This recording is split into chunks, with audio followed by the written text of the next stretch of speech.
67 కోట్ల మంది వానరులు మహావీరులైనటువంటి వారు రామలక్ష్మణులతో కలిపి పడిపోయాడు.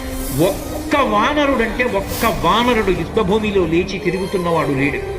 ఇంద్రజిత్ శక్తి తెలుసు కాబట్టి విభీషణుడు వెళ్ళిపోయాడు, దొరకలేదు. స్వామి హనుమ ఏ అస్త్రము చేత బంధింపబడరు కాబట్టి హనుమ ఒక్కరే ఉన్నారు.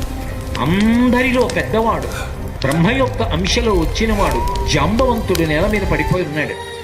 విభీషణుడు కాగడా పట్టుకుని అడిగాడు, తాతా కుశలమేనా అని అడిగాడు. వానరులలో శ్రేష్ఠుడైన హనుమ బ్రతికి ఉన్నారా అని అడిగాడు జాంబవంతుడు.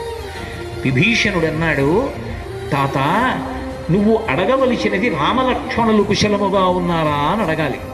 హనుమ కుశలముగా ఉన్నారా అని అడిగారేం తాత అని అడిగారు.